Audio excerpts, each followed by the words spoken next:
Sir ಈಗ ಪ್ರಥಮ ಅವ್ರದ್ದು ಏನು ನಡೀತಾ ಇದೆ ನಿಮ್ಮ ಅವರ ನಡುವೆ ಸಂಭಾಷಣೆ ಆಗಿರೋದು ಲೀಕ್ ಆಗಿತ್ತು ಅದೇ ನೀವೆಲ್ಲ ಹರಿಬಿಟ್ಟಿದ್ರಿ. ಹಾಂ ಸರ್. ಏನಾಗಿತ್ತು ಸರ್, ಏನು ಹೇಳಿದ್ರು ನಿಮ್ಮ ಹತ್ರ ಅವರು? ಇಲ್ಲ, ನಾನು ಯಾವುದೋ ಕಾರಣಕ್ಕೆ ದೊಡ್ಡಬಳ್ಳಾಪುರ ಇನ್ಸ್ಪೆಕ್ಟರ್ಗೆ ಯಾವುದೋ ವಿಚಾರಕ್ಕೆ ಫೋನ್ ಮಾಡಿದ್ದೆ.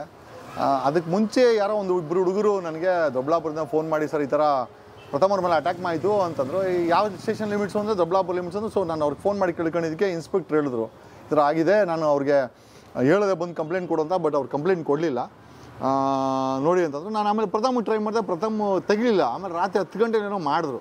22ನೇ ತಾರೀಕಿದು ಇನ್ಸಿಡೆಂಟ್ ಆಗಿರೋದು. ದೊಡ್ಡಬಳ್ಳಾಪುರದ ಯಾವುದೋ ಮಾರಮ್ಮನ ದೇವಸ್ಥಾನ ಅಂತೆ. ನಾನು 24ಕ್ಕೇನೋ ಮಾಡಿದೆ ಅವ್ರಿಗೆ. ಆಮೇಲೆ ಪ್ರಥಮ ವಾಪಸ್ ಫೋನ್ ಮಾಡಿದ್ರು ದೀರ್ಘವಾಗಿ. ಅದು ಏನು ರೆಕಾರ್ಡ್ ಹಾಕಿದ್ದೀನಿ ಅದು ಅವರ ಸಂಭಾಷಣೆ, ಅವರೇ ಮಾಡಿದ್ದೇನೆ. ಆಮೇಲೆ ಎಲ್ಲ ಮುಗಿದ್ಮೇಲೆ ಎಲ್ಲ ಡೀಟೇಲಾಗಿ ಬ್ರೀಫ್ ಮಾಡಿದ್ರು. ಅದು ಡ್ರ್ಯಾಗರ್ ಗಿಗರೆಲ್ಲ ಇಟ್ಟಿದ್ದೆಲ್ಲ ಹೇಳಿದ್ರು. ಸರ್ ನನಗೊಂದು 2 ದಿವಸ ಸಮಯ ಕೊಡಿ ಅಂತಂದರು. 24 ನಾನು 2 ದಿವಸ ವೆಯ್ಟ್ ಮಾಡಿದೆ. ಅಕಸ್ಮಾತ್ ಏನಾದರೂ ಅವ್ರದ್ದೇನಾದ್ರು ಏನೋ ಒಂದು ಹೆಚ್ಚು ಕಮ್ಮಿ ಆಗ್ಬಿಡ್ತು, ಕೊಲೆಗಿಲನೇ ಆಗ್ಬಿಡ್ತು, ನಾಳೆ ದಿವಸ ನಾನು ಕೂಡ ಅಕೌಂಟಬಲ್ಲು. ನನ್ನ ಹತ್ರ ತುಂಬ ದೀರ್ಘವಾಗಿ ಮಾತಾಡಿರೋದು. ನಾಳೆ ದಿವಸ ಏನಾದರೂ ಪೊಲೀಸರು ನನಗೆ ಯಾಕೆ ಹೇಳಿಲ್ಲ ಅಂತ ಕೇಳಿದ್ರೆ ನಮ್ಮ ಜವಾಬ್ದಾರಿ ಇರ್ತದೆ ಒಬ್ಬ ಅಡ್ವೊಕೇಟ್ ಆಗಿ. ಹಾಗಾಗಿ ನನಗೆ ವಿಧಿ ಇಲ್ದಿರ ಅದನ್ನು ಅವ್ರು ಯಾವಾಗ ಅವ್ರು ಕಂಪ್ಲೇಂಟ್ ಕೊಡಲಿಲ್ಲ, ಇವಾಗಲೂ ಇನ್ನೂ ಕಂಪ್ಲೇಂಟ್ ಕೊಟ್ಟಿಲ್ಲ ಅಂತ ಅನ್ನಿಸ್ತಾ ಇದೆ ನನಗೆ. ಇನ್ನೂ ಕಂಪ್ಲೇಂಟ್ ಕೊಟ್ಟಿಲ್ಲ. ಸೊ ನಾನು ಅದನ್ನು ಮಾಧ್ಯಮಗಳನ್ನು ಫೇಸ್ಬುಕ್ ಮುಖಾಂತರ ಹಂಚ್ಕೊಂಡೆ. ಐ ಥಿಂಕ್ ನನ್ನ ಜವಾಬ್ದಾರಿನ ನಾನು ಅವ್ರ ಸೇಫ್ಟಿಗೆ ನನ್ನ ಜವಾಬ್ದಾರಿ ನಾನು ಮೆರೆದಿದ್ದೀನಿ.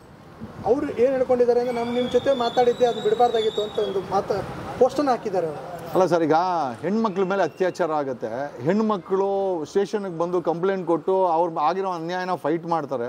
ಇವರು ತಮ್ಮನ್ನು ತಾವು ಹೀರೋ ಅಂತ ಕ್ಲೇಮ್ ಮಾಡ್ಕೊಳ್ಳೋಂಥ ವ್ಯಕ್ತಿ ಸಮಾಜಕ್ಕೆ ಏನು ಮೆಸೇಜ್ ಕೊಡ್ತಾವ್ರೆ? ತಮ್ಮ ಮೇಲೆ ಆದಂಥ ದೌರ್ಜನ್ಯಕ್ಕೆ ಕಂಪ್ಲೇಂಟ್ ಕೊಡೋ ಕೆಪಾಸಿಟಿ ಇಲ್ಲೋನು. ಒಳ್ಳೆ ಹುಡುಗ ಪ್ರಥಮ ಅಂತ ಬರ್ಕೊಂತಾರೆ, ಮೀಟ್ರ್ ಇಲ್ಲ ಹುಡುಗ ಪ್ರಥಮ ಅಂತ ಬರ್ಕೊಂಡ್ರೆ ಒಳ್ಳೇದು ಅಂತ ನನಗನ್ಸುತ್ತೆ ಸರ್. ಏನು ಹೇಳಬೇಕು ನನಗೆ ಹೇಳಿ?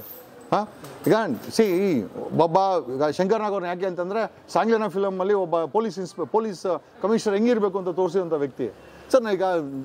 ಈಗ ದರ್ಶನ ಯಾಕೆ ಮಾಡ್ಲಾಕ್ ತಗೊತಾರೆ ಹುಡುಗರು ಅಂತಂದರೆ ಒಂದು ಹೀರೋಯಿಸಮ್ ಇದೆ. ಸೊ ನಾನು ಹೇಳೋದೇನಂತಂದರೆ ಪ್ರಥಮ ಒಬ್ಬ ಹೀರೋ ಅಂತ ಹೇಳ್ಕೊಂಡ್ರೆ ಬಿಗ್ ಬಾಸ್ ಕನ್ಸಿಸ್ಟೆಂಟು ಅವರೇ ಹೇಳ್ಕೊತಾರೆ ನಾನು ಒಳ್ಳೆ ಹುಡುಗ ಪ್ರಥಮ, ನಾನೊಬ್ಬ ನಟ, ಮುಂದೆ ಫ್ಯೂಚರ್ ಹೀರೋ ಅಥವಾ ಮಾಡ್ತಾ ಇದ್ದೀನಿ ಅಂತ.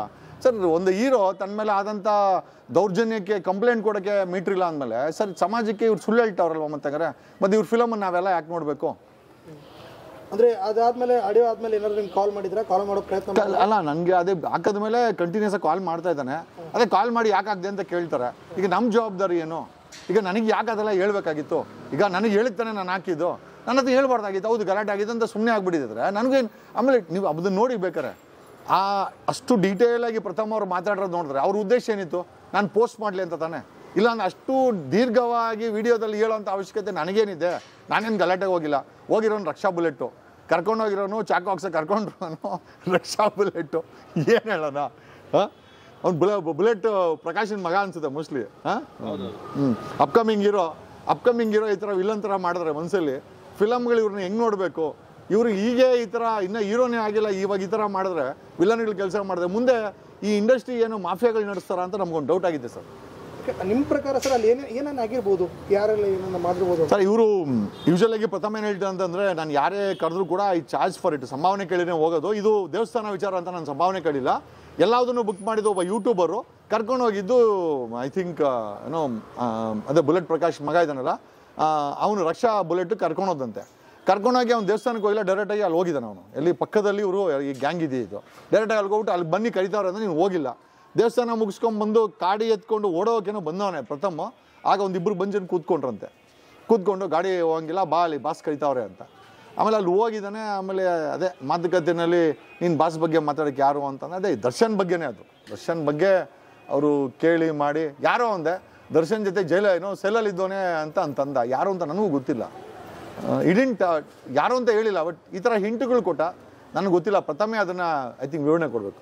ಸರ್ ಇದು ರಕ್ಷಕ ಅವ್ರದ್ದು ಏನಾದ್ರು ಪಾಲಿದೆ ಅಂತ? ಡೆಫಿನೆಟ್ಲಿ ಕರ್ಕೊಂಡೋಗಿರೋದು ಅವನು ಚಾಕು ಇಡ್ಬೇಕಾರೆ ಇವನು ರಕ್ಷಾ ನಿಂತ್ಕೊಂಡು ನೋಡ್ತಾ ಇದ್ದಂತೆ. ಈಗ ಆ ಥರ ಯೋಗ್ಯತೆ ಇಲ್ಲ ಅಂದಮೇಲೆ ಒಬ್ಬರನ್ನ ಕರ್ಕೊಂಡು ಹೋಗ್ಬಾರ್ದು. ಈಗ ನೀನು ಒಬ್ಬ ಯಾರೋ ಚಾಕು ಇಡ್ತಾನೆ, ಯಾಕಪ್ಪ ಇಡ್ತಾ ಇದೆಯಾ? ಅವನು ನಂತರ ನಟ, ನಾನು ಹೀರೋ ಆಗ್ತಾ ಇರೋನು, ನಮ್ದು ಏನೇ ಇರಲಿ, ಏನು ಬಾಯಲ್ಲಿ ಮಾತಾಡಿ ಚಾಕು ಇಡೋ ಅಂಥ ಅವಶ್ಯಕತೆ ಏನಿದೆ? ಏನು ಅವನೇನು ಪ್ರಥಮ ಯಾರನ್ನೂ ಮರ್ಡರ್ ಮಾಡಿಲ್ಲ, ಪ್ರಥಮ ಯಾರನ್ನೂ ರೇಪ್ ಮಾಡಿಲ್ಲ, ಪ್ರಥಮ ಯಾರ್ದು ದುಡ್ಡು ತಿಂದಿಲ್ಲ. ಜಸ್ಟ್ ಬಿಕಾಸ್ ಏನೋ ಒಂದು ತಮಾಷೆಗೆ ಎರಡು ಮಾತಾ ಅಂದರೆ ನೀವು ಡ್ರ್ಯಾಗರ್ಗಳು ಇಟ್ಬಿಟ್ರೆ ಹಂಗಾರೆ ಏನು ಇವತ್ತು ಸಿನಿಮಾ ರಂಗವನ್ನು ಐ ಥಿಂಕ್ ವಿಕೃತ ವ್ಯಕ್ತಿಗಳೇನಾದರೂ ಅಥವಾ ಈ ಸಿನಿಮಾ ರಂಗಕ್ಕೂ ಮತ್ತು ಈ ಅಂಡರ್ ವರ್ಲ್ಡ್ಗೆ ಡಿಂಕಿ ಅವಶ್ಯಕತೆ ಇದೆಯಾ? ಈಗ ಬಾಂಬೆ ಥರ ಆಗ್ತಾ ಇದೆ ಅಂತ ನನಗನ್ನಿಸ್ತಾ ಇದೆ ಸರ್. ಬಾಂಬೆನಲ್ಲಿ ಪೂರ್ತಿ ಅಂಡರ್ ವರ್ಲ್ಡ್ ಕಂಟ್ರೋಲ್ ಮಾಡೋದು. ಹಿಂಗೆ ಕನ್ನಡ ಇಂಡಸ್ಟ್ರಿನೂ ಅಂಡರ್ವರ್ಲ್ಡ್ ಕಂಟ್ರೋಲ್ ಮಾಡೋಕ್ಕೆ ಏನೋ ಹೊರಟಿದೆಯಾ?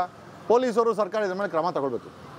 ಇದೇನಾದ್ರು ಕೇಸ್ ಏನಾದ್ರು ದಾಖಲಾಗುತ್ತಾ? ಏನು ಸುಮೋಟೋ ಕೇಸ್ ಅಲ್ಲ, ಕಂಪ್ಲೇಂಟು ಅವನು ಕೊಡಬೇಕು ಒಂದು. ಎರಡನೇದು ಕೊಟ್ಟಿಲ್ಲ ಅಂದರೂ ಕೂಡ ಇಷ್ಟೆಲ್ಲ ವಿಚಾರಗಳು ಡಿಸ್ಕಸ್ ಆಗ್ತಾ ಇದೆ. ಬೆಂಗಳೂರು ಸಿಟಿ ಪೊಲೀಸ್ ಕಮಿಷನರು ಜವಾಬ್ದಾರಿನ ಮರಿ, DGP ಅವ್ರ ಜವಾಬ್ದಾರಿ ಮರಿ, I think they can register suo motu case. Arms ಬೇರೆ ಇದೆ ಇದರಲ್ಲಿ, ಆರ್ಮ್ಸು, ವೆಹಿಕಲ್ಸು, ಲಾಂಗ್ಗಳೆಲ್ಲ ಇಟ್ಕೊಂಡಿದಂತೆ, ದೂರದಲ್ಲಿ ಸ್ವಲ್ಪ ದೂರದಲ್ಲಿ ಲಾಂಗ್ಗಳು ಇಟ್ಕೊಂಡು ನಿಂತ್ಕೊಂಡಿದಂತೆ. ಯಾವನ ಕೋಪದಲ್ಲಿ ಬಂದು ಒಂದು ಹಾಕೇ ಬಿಟ್ಟಿದ್ದ, ಏನು ಮಾಡೋದು? ಲಾಂಗು ಡ್ರ್ಯಾಗರ್ ಇಟ್ಕೊಂಡಾಗ ಪೊಲೀಸ್ ಇಲಾಖೆ ಮೌನವಾಗಿದ್ದರೆ ಮೋಸ್ಟ್ಲಿ ಪ್ರಥಮನ್ನು ಕತ್ತರಿಸಿ ಹಾಕಿದ ಮೇಲೆ FIR ಮಾಡ್ತಾರೆ ಏನೋ ಗೊತ್ತಿಲ್ಲ, ಅಥವಾ ಕತ್ತರಿಸಿ ಹಾಕಿದ ಮೇಲೆ ಸಕಲ ಸರ್ಕಾರಿ ಮರ್ಯಾದೆಗಳಿಂದ ಗೌರಿ ಲಂಕೇಶನ್ನು ಮಣ್ಣು ಮಾಡ್ದಂಗೆ ಏನೋ ಮಣ್ಣು ಮಾಡ್ತೀವಿ ಅಂತ ಹೇಳ್ತಾರೇನೋ, ನನಗೂ ಅದನ್ನೂ ಗೊತ್ತಿಲ್ಲ.